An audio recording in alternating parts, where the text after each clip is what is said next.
Райым миллиондун кызматына кайтып баруусуна уруксат берген судья Калыбаев Ашанын чөнтөк судьясы беле. Мамлекеттик бажы кызматынын башчысынын мурдагы биринчи орун басары Райым Матраимов өзүн кызматтан бошотуу мыйзамсыз болуп калгандыгын даттанып, сотко кайрылган эле. Натыйжада 25 июлда Бишкек шаарынын 1-Май райондук сотунун судьясы Алмаз Калыбаев анын доосун толугу менен канааттандырган чечимин чыгарды. Мына ушул чечим чыккандан кийин интернеттеги социалдык түйүндөрдө өтө көп талкуулар жаралды. Ачыгын айтканда көпчүлүгүнө соттун бул чечими жаккан жок. Баарынан кызыгы мына ушуну эле күтүп тургансып, мына сен Сапар Исаков Кулматовдордун камалышынын артында Райым Матраимовдун санаалаштары турат дебедим беле? Ошол сөзүм далилденип атат деп алаканын чапкылап чыкты. Анын артынан Ашанын интернеттеги социалдык түйүндөрдөгү фейк блогерлери ушундай эле маанидеги комментарийлерди жаадырышты. Бирок алар эмнегедир ошол чечимди кайсыл судья чыгаргандыгын, ал судья кимдин камчысын чаап, заказын аткарып келгенин көңүл бурушпай жатышкансыйт. Анда эмесе биз судья Алмаз Калыбаев кайсыл иштерди караганына сересеп салып көрөлү. 2015 жылы судья Алмаз Калыбаев Александр Рябушкиндин Рубикан рекламалык фирмасы үстүнөн жазган доо арызын караган. Тогетерин айтканда эң сонун иштеп аткан Вечерний Бишкек басма үйүнүн Александр Кимден Александр Рябушкинге өз чечими менен алып берген. Алмаз Калыбаев Рябушкиндин пайдасына 194 миллион 229 миң 823 сом өндүрүп берүү чечимин чыгарган. Мындан сырткары Вечерка жана Рубиконун реалдуу ээси Кимден жана анын жубайы Власенкодан мамлекеттин пайдасына 38 миллион 845 миң 965 сом төлөм өндүргөн. Жалпысынан судья Вечерканын мурдагы ээсинен 1,5 миллиард сомдон ашуун каражат өндүргөн. Башкача айтканда Вечерний Бишкек басма үйүн рейдерлик жол менен басып алууга көмөк кылган.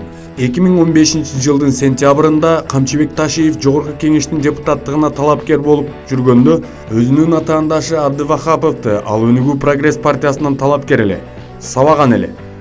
Бул кылыгы үчүн БШК Камчыбек Ташиевдин шайлоодон четтеткен. Ага макул болгон Ташиев БШКны сотко берген.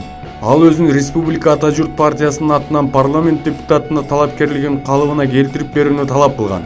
Бирок судья Алмаз Калыбаев Камчыбек Ташиевдин доо арызын канааттандырган эмес.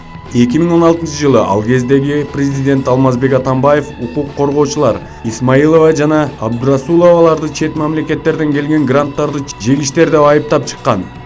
Буга нааразы болгон экөө тең мамлекет башчысынын үстүнөн доо арыз менен сотко кайрылышкан. Бул ишке төрагалык кылган дагы судья Алмаз Калыбаев болгон.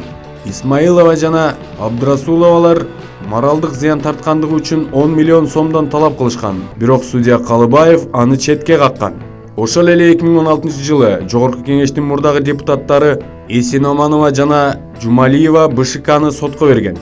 Эл өкүлдөрү БШКнын алардын ыйгарым укуктарын мөөнөтүнөн мурда алып салгандыгы мыйзамсыз деп табууну талап кылышкан.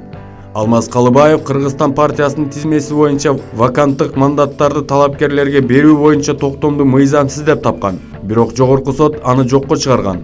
Жумалиева жана Эсеноманованы мандатынан ажыраткан. Алмаз Калыбаев караган акыркы резонанс жараткан иштердин бири бул Заноза жана Азаттык маалымат булактарынын үстүнөн башкы прокуратуранын жазган доо арыз болгон.